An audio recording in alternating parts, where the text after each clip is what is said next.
so much for coming. As always, it's lovely to see so many of you here, lots of familiar faces, so thank you for your continued support. I'll pass over to Roddy shortly, but I just wanted to let you know a couple of fire safety things. There's no fire alarm planned, however, should there be a fire alarm, then just follow me and we'll go out the front door. There's a toilet at the back, there's more drinks and food, so do feel free to help us out if you want to. And also at the end we're going to just do a little bit more networking, so please do feel free to stick around afterwards for drinks as well. We're also filming the event by the request of ICG. They like to film the events and then put them online afterwards, so I'll circulate the link to everybody, but just let me know you are also filming. Is everybody okay with that? No objections? Fabulous, thank you. Right, without further ado, over to you, Roddy. Thank you very much.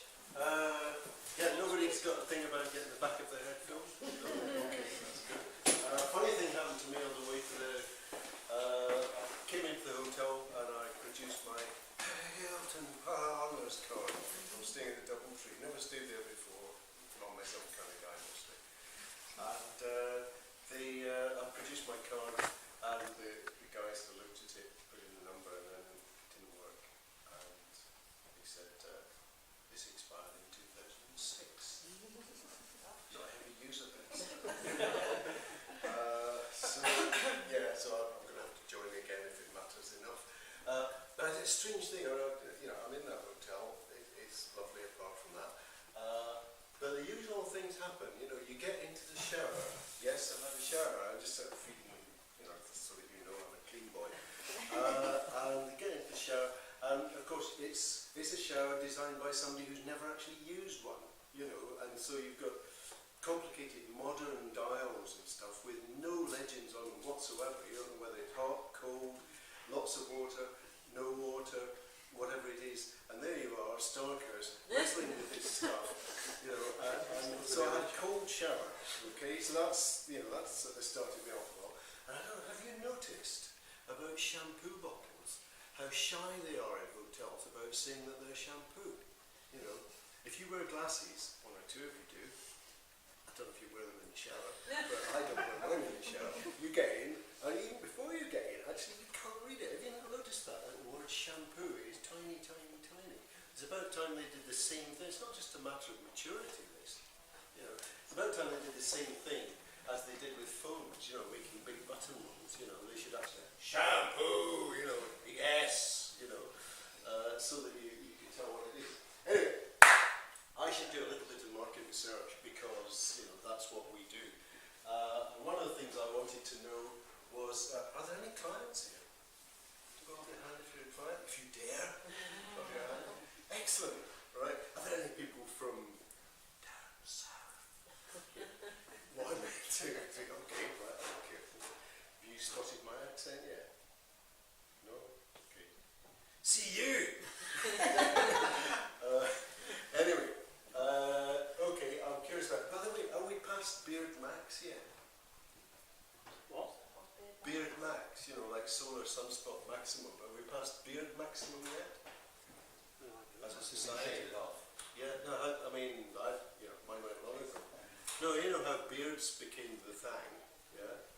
And, my kind of little hypothesis, I think we're past Beard Max, the number of people, the incidence of beards. That just looks good. I was going to say, you're looking at me.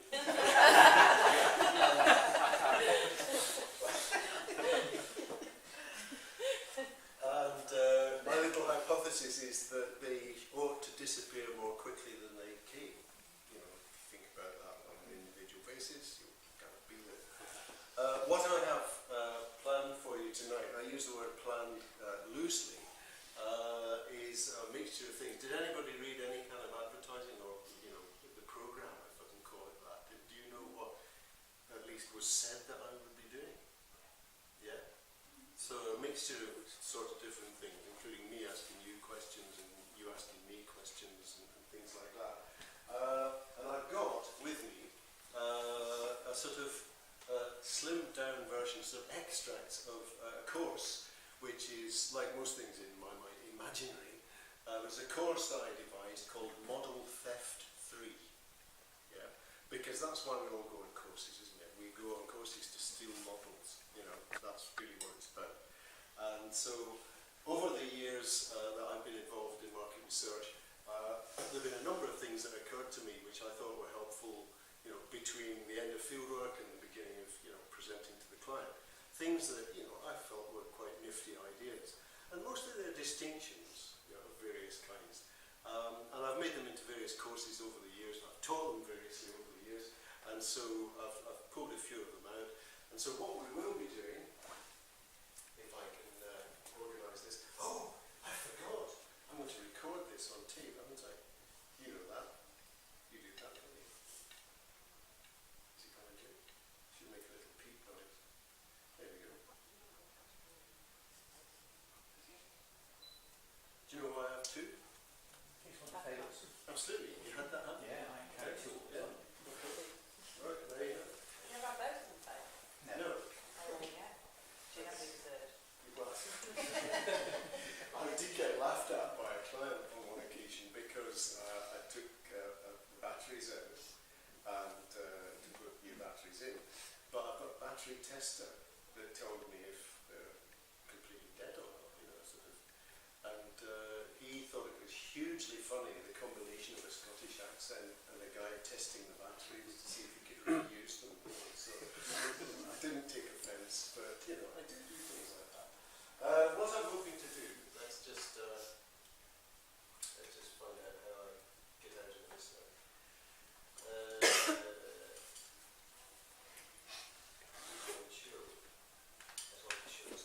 Okay, we'll pop in and out of these. These are the things that I told you about, various models and nifty wheezies, etc. But we'll kind of do it at random. So to start with, I just thought I'd blather on out a little bit. How's the industry? You tell me. Are we healed yet? Is everything hunky-dory? Are we charging as much as we did before the discontinuity? We haven't been charging what we should be for 25 years. We haven't been charging what we should be for 25 Also years. a bit less than we should be. Yeah. I'll tell you something I think about that. It's very interesting because, there is always downward pressure on price to some extent. And you get to a point where you've done the debrief and perhaps some time has gone by, and if you're lucky you get some feedback, not necessarily directly, but somebody from the ad agency or somebody that you'll hear. And you realise that what you gave those people actually was worth a fortune, And my beef has from time to time been that, and I've had to work with, I say had to, because it was never really a joy, work with management consultancy companies like McKinsey, from time to time as well. Talk about model theft. They steal your stuff, dress it up like twisty balloon animals, and then sell it at 10 times the price. I've come to the conclusion that actually we don't get credit for the power of our thought. We often think, great, massive, new things that they may be new, but they didn't know, as in know and know why to know. And so we kind of shine light into those corners. And, they kind of, it suits them to have us as a cottagey kind of industry. Yeah? Because if I came in all McKinsey-like, sharp suit, all the rest of it, with a whole team of people and everything, and, I would get away with charging 100 grand for what I've been able to charge only, say, 10 or 20 for. And it suits them to have us in that sort of slightly cottagey position. And it is amazing how much, I once was cheeky enough to say, and survived as well, that if I'm going to be a substitute for your judgment, Mr. Client, I want your salary as well. Because often that's what we are. We don't get credit for it. It's the secret, it's the dirty secret. They can't admit it. But actually, we often make their decisions for them. So stand tall, guys. That's the first of my messages is, never forget that. What you give them is probably worth far more than the money you get. Don't let it turn into sort of a lifelong grudge. Oh no! But just too late. Just remember it. How is it? Is it better yet? Are we in the clear? Are there sunlit uplands now? No? Is it?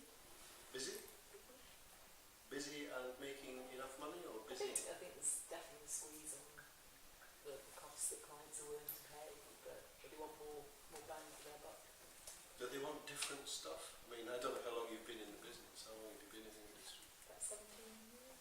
So you've seen the changes. Yeah, and then obviously technology's moved on as well, so you can keep up with what you can offer them as well. So you Yeah. think about something new and something more interesting that someone else is presenting. Yep.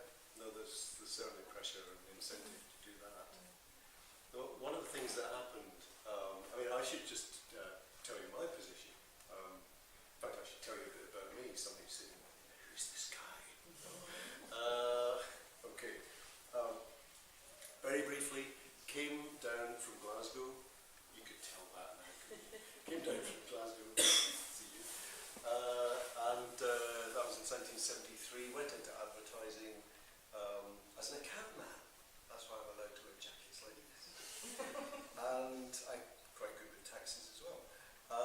And then, you know, took a break for a year, went to India, you know, didn't find myself, but found a bunch of people that I wasn't, which was helpful.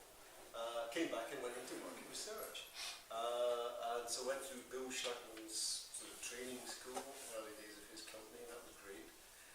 Went back into advertising at BNP, worked there, kind of teaching lots of clowns how to do qualitative research mostly. Went freelance, saw the chance to jump off the bus and earn my own crust. Formed a company with another guy, built that, sold it, not for a fortune. That was in the days when we all thought we were going to be down the beach at 45, but it doesn't work out like that. And since then I've, you know, practiced as a sole practitioner.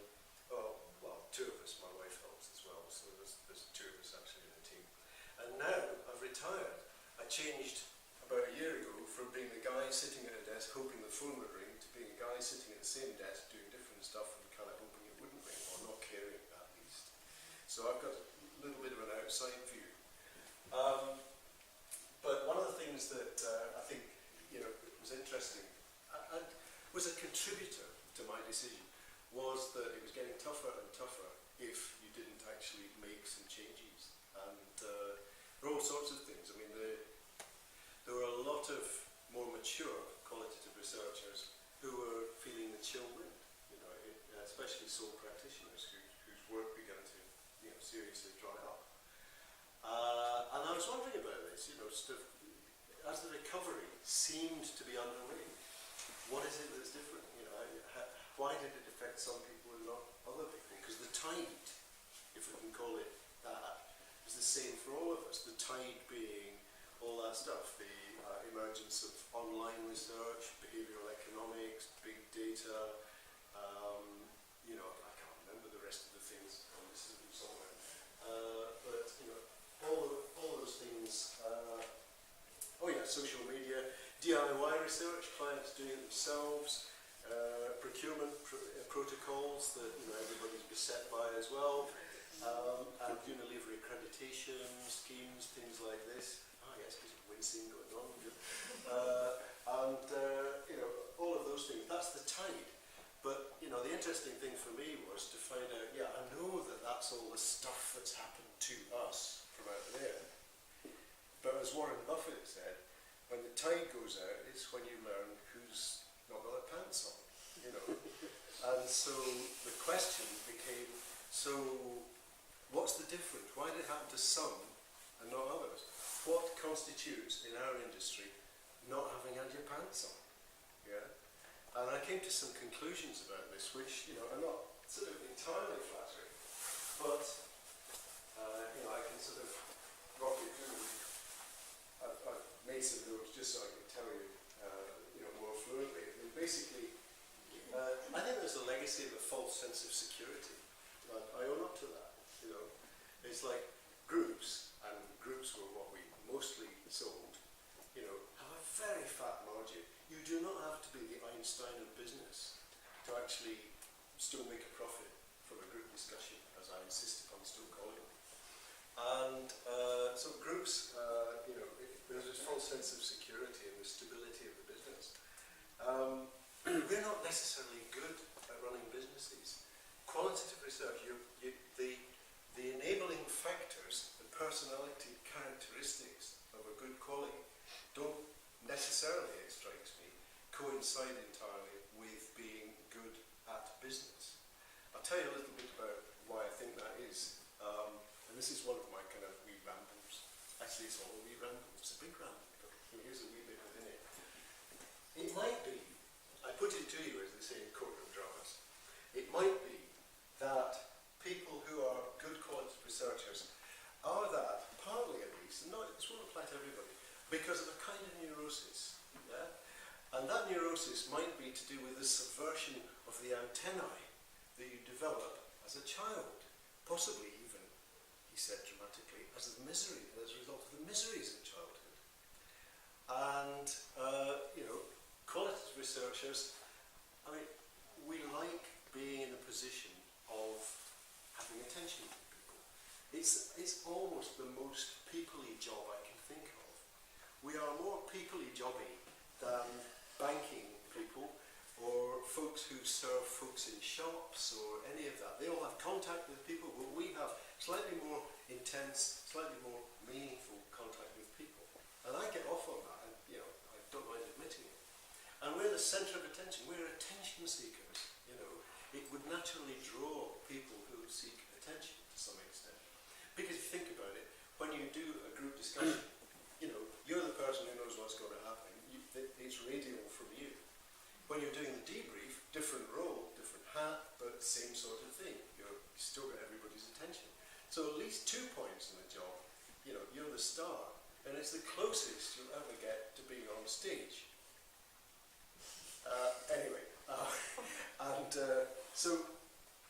It's like, we're not necessarily good at business, because actually we may be in, can I say this to you? Love deficit. Which causes us to actually want to do the job we do. But being in love deficit isn't really what's going to make you a hard-headed, thrusting business person. We manage, some of us, to combine those things and do it, but it's perhaps not our main métier. But it does mean, and here's the rub, it does mean, if you go along with this little ramble so far, what it might mean is that if you are in that condition, you don't handle rejection very well at all. Yeah? You are allergic to rejection, which means that you're not going to put yourself out there, you're not going to put, as we say in Glasgow, your bum out the window, because you don't want to go selling, cold canvassing, cold calling, drumming up business, when there's a risk of rejection. Because the thing you're selling, the brand in qualitative research, resides at the level of the individual. So it's you that they're saying F off to, if they don't buy it. There's a danger of that. Now, there's another thing. Cut to another strand of this.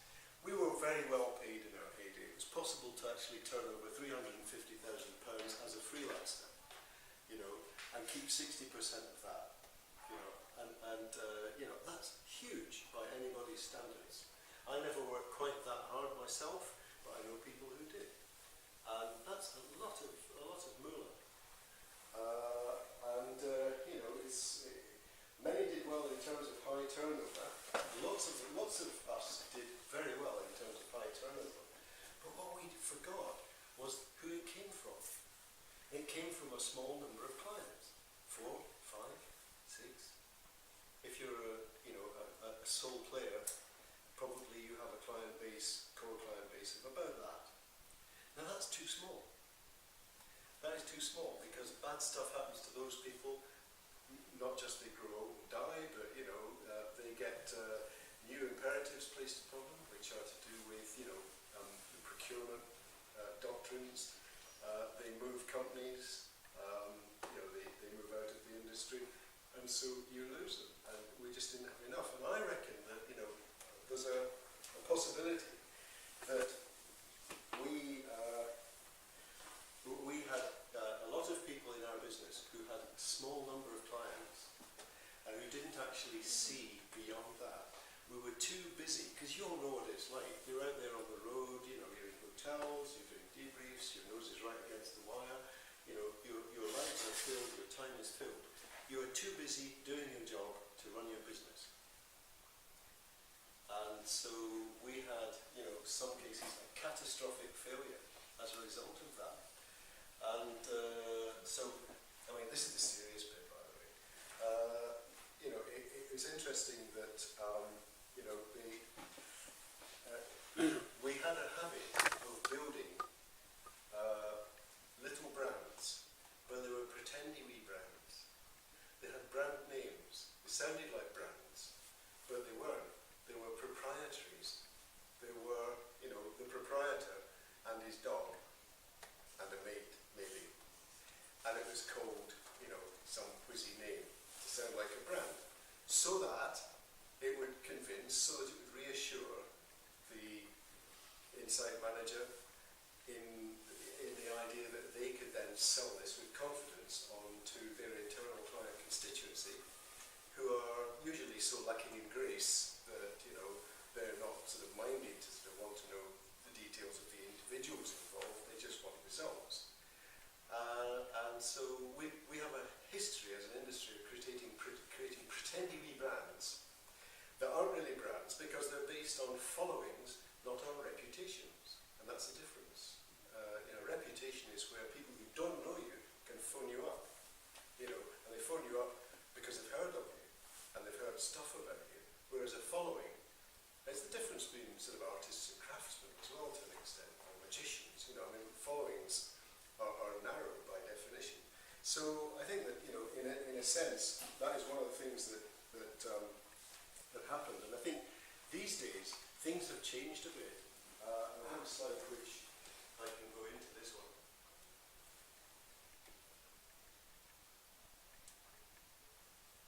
Hopefully I've done this right. There we go. Yes, yeah.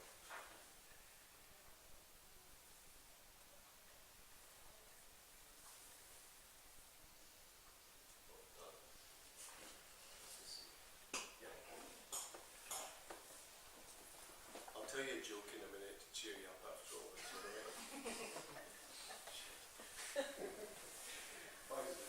Why did it do this series? Anyway, I think what has happened, I've started sort of finished, you know. I think that things have changed now because actually we've started to reconfigure the industry, and the people who are doing better are actually in small companies, you know, are actually small companies who have resource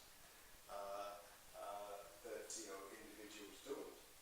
And so, you know, what clients want. By the way, this is a real client. I'm not going to tell you who he is, but he's a real client. Not a client of mine, he's a university mate of my son's, but he happens to work in a very, very large company.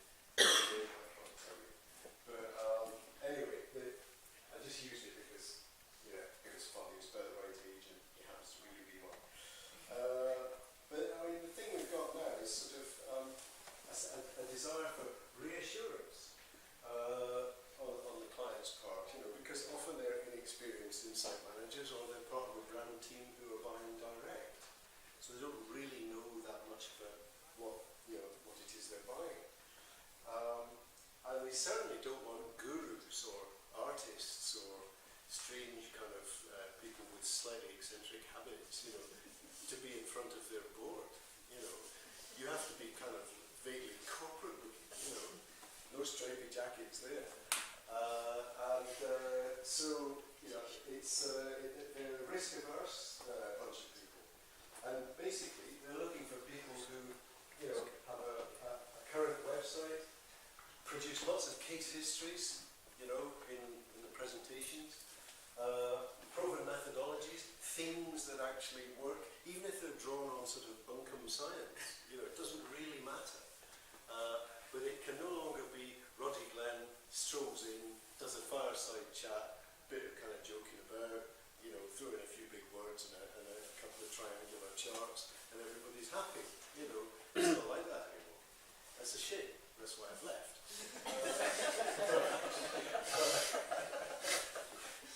Well, there we are.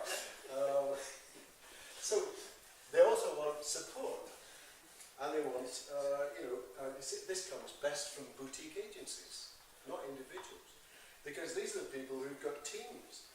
They've got teams who can actually turn stuff around faster. They've got teams that are more age aligned with the client constituency.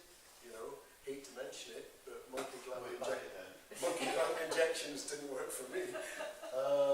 Now, you know, I mean, listen, I didn't come here to kind of bang on like an old, and I'm very conscious of, you know, that there's a danger if I turn up at a venue and I sort of go on about this stuff. Ah, it was better in the old days, you know, and all that. And it will end up saying more about me than it does about it. And actually, there's not a wrong and a right. It's just, it changes. And as long as the people who sell stuff and the people who buy stuff are happy with that contract, then who am I to be the sort of grumpy old fart shouting from the touchline? I'm not interested in that as a job. But you know, it is different now. And you know, when I was 30, when I was 28, I didn't want to work with my dad. You know, and so you know, it's the same. It's the same. I don't blame them for actually not actually wanting to work with older people. I don't know if you've noticed, but we are in an industry which is kind of aligned to journalism and to advertising and, you know, marketing and things like that. These are not industries known for revering maturity, you know. These are industry, I mean, if you want that, go into psychotherapy, you know, then you get it. You know, you can be 90 and everybody goes, whoa, look at that guy go, you know. But yeah, but not in anything. So back to this turnaround speed and impressive deliverables. You know, small companies have the resource now to actually have an intern who does video vox pops and they get strapped into the presentation. There are companies that I know use professional designers as part of the presentation team. I could never afford that. And you know, I didn't have the time for that if it was a one-man band or a two-person band. You know, so it actually makes sense that, you know, freelancers learn to combine forces and tool up properly if you've got to survive. And then more complete partnering again. You know, it's a new thing. It's actually workshopping the findings onwards. I mean, what clients want more and more is, and they see no reason to give us more time for it, is the portability of cleverness. You know, you just want cut and paste. You know, just give me the money shot. You know, drop it into the presentation I'm going to make to the person further up my organisation, who will ultimately have a say in my promotional destiny. You know, and that is what that's about. So, you know, learn new skills, study the supply side. These are all the sort of things that I guess are being urged upon us as a group of people, largely solo practitioners, which hasn't really worked through and hit everybody. And some people will just not do it. Some people like me will tiptoe to the shore as the tide goes out, hope that nobody notices. And some folks are left there with the tide out, their pants down, howling about no money. So, you know, there you go. Enough of that. Has that started anybody? Does anybody want to hit me yet? Anybody got Quick question. Did we miss the moment in terms of too happy to take that margin rather than pay someone to do decent graphics or improve our deliverables or get that smart graduate in who can make the movie? I don't know when the moment was. No, it's easy looking back, isn't it? Yeah, I mean, but with hindsight, I took some time to actually have a look at this, and I actually interviewed a bunch of people on the phone, you know, just from home, and talked to a few people when I could meet them. These are my conclusions. So it is actually a mini presentation. These are the findings. These are, you know, and the recommendations down the right-hand side. And they appeared in, well, I don't know if you know, I'm managing editor of AQR's In Brief, so it appeared in that. But yeah, I don't know when the moment was. I suspect, like Beard Max, it's already passed. You know. Yeah. But you know, quite how far in the distance I don't know. Let me tell you some other things that I think, you know, this is totally indulgent. You know, Roddy gets a chance to stand up and tell people what he thinks. Don't get doing that at home, you know. Yeah, one of the other things, I can leave that slide up for a moment to talk about. One of the other things that I was going to say, I suddenly remembered the title. Do you remember the title of this evening? Anybody? Big Northern. Big Northern. Polynesia, an illness or something. Hey, Yeah,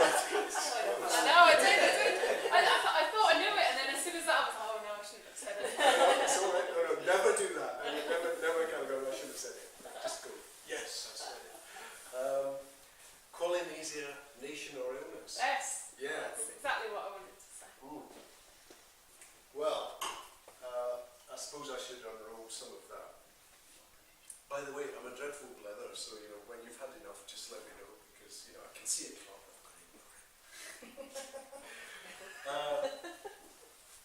Polynesia. We were talking about the industry basically, so I'm going to carry on with that theme. I have been struck over the years by how, like an archipelago, we are not one nation, are we? The qualitative nation. Arise, the qualitative nation. You can get them all to move in concert just like that. You can't, because we're populated by, I don't know the proportions now, but it used to be a huge number of freelancers, so-called. We used to call ourselves that, not independent. I like independent better. But, huge number of independents and then a small number of larger companies. And qualitative research was done as a kind of afterthought in the old days by the big quantitatively driven market research companies. And to be honest, they were crap at qualitative research. And still are.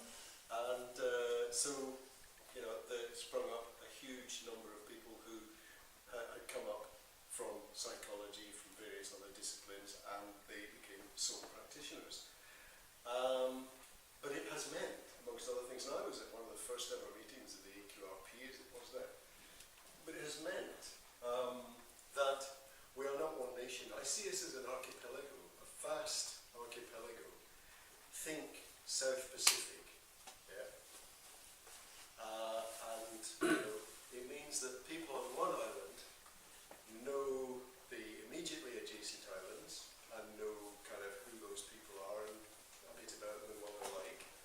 And they've heard of some people in the next group, of islands, and the next group that away. And occasionally they run into those people at pitches, when they're invited, they see their names on the pitch list, and they're invited to tender for work. Or they run into them at conferences and things like that. And then there are huge numbers of other people that we don't know, that call themselves the same stuff that we call ourselves, that ostensibly speak our language. But, they're in the Solomon Islands and we're on Pitcairn, So it is Polynesia in that respect. It is like a vast archipelago, and it cannot be made to march as an arm that easily. That's why I think of it as quite a difficult. Not that I wanted to announce to the world every time. I don't mind. But it would be an impossible and vain task. Vain in both senses of the word, because you can't say Roddy Glen has left the building and hope that everybody knows. They don't. They know they don't know, and little do they care. So there are still the occasional misguided souls who telephone, who like the sound of it really a lot. I might do it, but mostly not. So that's one reason why Polynesia. There's another reason why Polynesia, and it is this, that I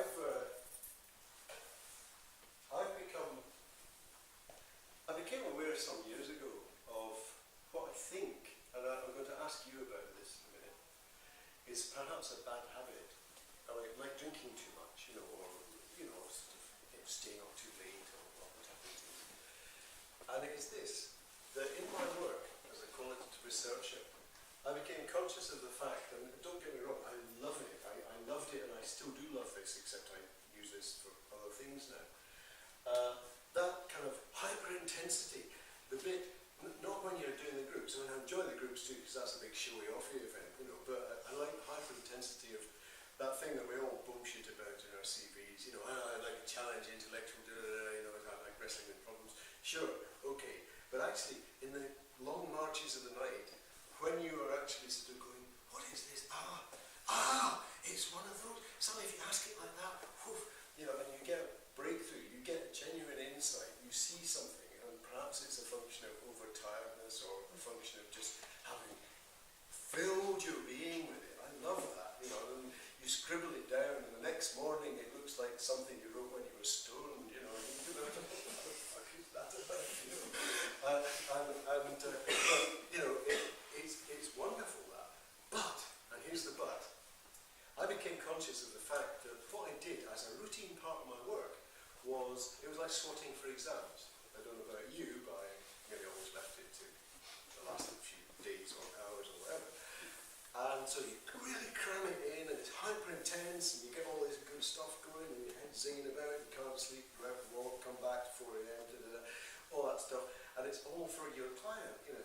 this thing that you don't charge enough money for, yeah? But what I was doing was I'd get all that, and if I could get to the debrief in, at the right time, I don't mean I was in the habit of getting it at the wrong time, but do you know what I mean? If the debrief is too late, too long after the field work, you go stale. You need it to happen at a certain point. Too soon, and you're not ready. Too late, and you've gone off the boil. And just in parentheses, that's sometimes why I invited that conversation with the client on the phone. So go on, tell me ahead of the debrief what you're going to say. And I'd record that. I'd record the conversation. Because I didn't know what I was going to say until I had it. Yeah? So you speak to them on the telephone, you tell them what the debrief's going to be, and then, hey, it's the debrief. but not quite, but you know what I'm saying. So why am I delaying telling you the big but? The big but is this, that all of that intense stuff that you fill your head with and all the rest of it, I don't know about you, but if somebody asked me about it a month later, I would not remember any of it. It's like you gorge yourself, you fill yourself with this information as a quality researcher, and then you sick it up.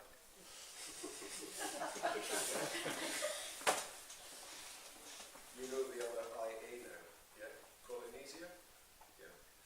And it's a kind of bulimia. It's an intellectual bulimia. And we stuff ourselves with stuff and then like that. Now I don't know, it's like one of these interesting things where they've just begun to discover an awful lot more about autism, etc., and Asperger's, as we're no longer allowed to call it apparently.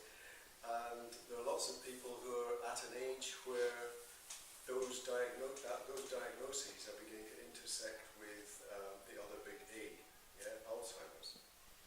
Nobody knows what that's going to be like. Yeah? Obviously it's happened before, but nobody's had the constructs and the intellectual framework for it. So that's an interesting new shore, and possibly a terrifying one. But likewise, there's a whole generation of qualitative researchers who are my age and a wee bit older, Wendy, and we have been doing this for a lifetime. Has it hurt our brains? Should we go for a scan? Don't know. Do you recognise any of that? Yeah. Can I put a slightly different construct on it? Please. For your comments. No, please. I absolutely agree with all the symptoms, and I'm sitting here going, I believe in all of that. But actually, I think the other dimension to it is adrenaline addiction. Yeah. And you mentioned the kind of doing a gig, as we know, it is like performing on stage, and you get such a buzz back from the audience, you get addicted to that adrenaline. In my case, it's doing the interviewing, not the 4 o'clock in the morning, oh wow, I just prefer the people than the process, but the outcome is the same. So a comment on that would be interesting. Well, I enjoy that a lot as well. I like to think I get on quite well with people, and I've always been happy when except for the occasional group which has gone really, really wrong. But I mean, mostly I've enjoyed it hugely, and I enjoy just the sparking off people. Just actually hearing what they've got to say. And all sorts. I flirt, I make jokes, I bond with the guys in a geezery kind of a way. I do, all the sort of ploys. And I mean, half of it must be just feeding me. I admit it. I've got off on that. That's why I look so young. But, so I enjoy that. That is great fun.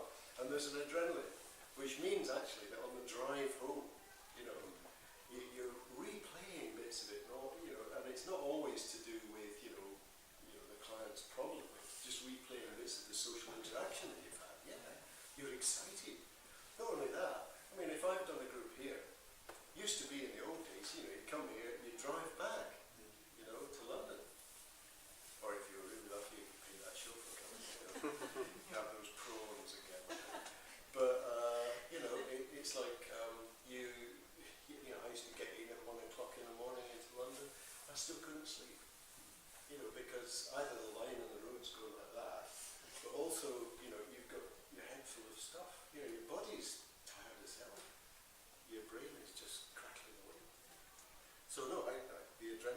what stops you going to sleep, and it actually it's a big happy feeling.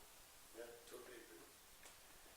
What should we do next? Yeah, Do you think people on the other islands, though, perhaps they're not getting throwing up, they're just getting through the work, delivering the bare minimum, and sleeping well at night, Oh dear. and therefore having an effect on the people who are getting sick, who then can't get any more work because they've got their pants down?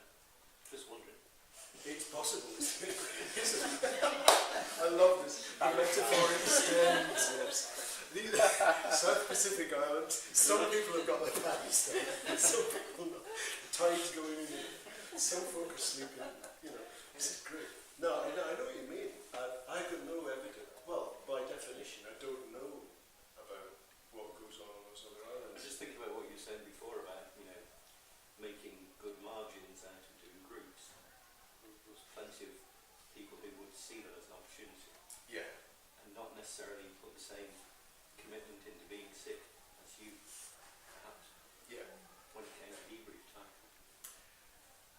I think that I don't quite know how to answer this. I mean, first of all, do I own being sick? I'm not sure yet. But yeah, I take your point that my conscience is clear. First of all, I've worked as hard as I possibly could on nearly every occasion. Not quite every, but nearly. And I feel that there may be people who've satisficed rather than Who maximised. responded to your answer? Totally yours, actually. But there may be people who've done that, and I could name one or two people I suspect of making a quick buck and actually not caring that much. It's all about the definition, isn't it? Because you were talking about we earlier on, saying we do this, we do that, we do that. But then there's also that point that who's we? Are we talking about we as in just people who work on their own as a qualitative researcher? Are we talking about qualitative research in general? Are we talking about researchers as a whole? Well, when I use the word we, I use it in hope rather than in certainty. That there is some chance that the universe of qualitative researchers would understand and subscribe to that. Other researchers, I really don't know. I suspect they're different. In fact, I know pretty much they're different. And on the other end, I should just say, obviously, what I'm offering here is a personal perspective, and it may be different for every individual here, But my purpose tonight is really simply to say, well, this is what I'm the guy who volunteered to do this, so this is what I think. And, if it's different for you, then, maybe you'll be able to sort of, measure yourself off against what I've said is the case for me, and come to a conclusion about me, or about you, or about it, or about what should happen next, and that's the best I can hope for. No, I'm not questioning it. I'm enjoying it. Just say it's fascinating because you're going through my life as well. Yeah, well, This is therapy. She's quite have to be sick now, though.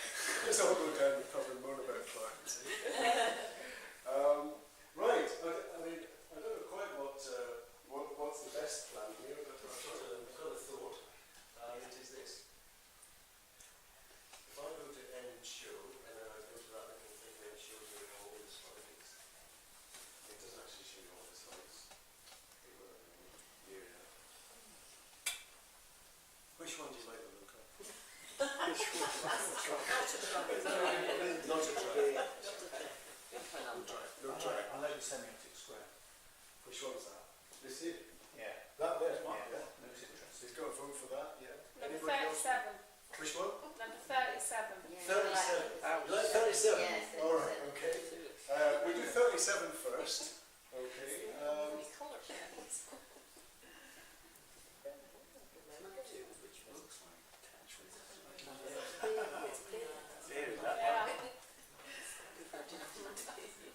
Okay, I think it's worth. Ooh, no, that's a bit too serious. Yeah, we'll come back to that this time. Some thoughts on packaging. This is the bit where I've said to you, I'll do a bit of model theft 3, and so I've brought along extracts from it, and you steal them if you want, very easy. Some thoughts on packaging. Literally, look at it. What's there? What is going on? The reason I say this is because very early on in my career, I learned a thing which I'm going to now welsh on our deal slightly because I'm going to go out here and into something else. Just for a moment or two because it sets this up nicely.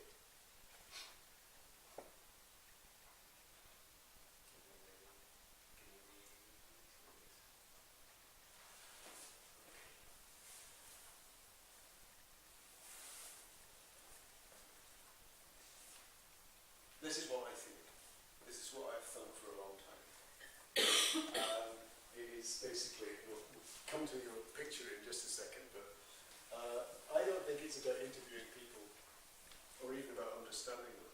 In the days when I started in quality research and joined Schlagman's, and remember Bill Schlagman, was the major importer of the whole thing into our country, and Ernest Dichter, father of motivational psychology, was his mentor.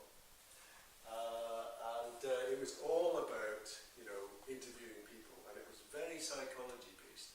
The whole of qualitative market research back in those days looked like a university psychology department had lost its grant. That was another point where we were at Beard Max as well.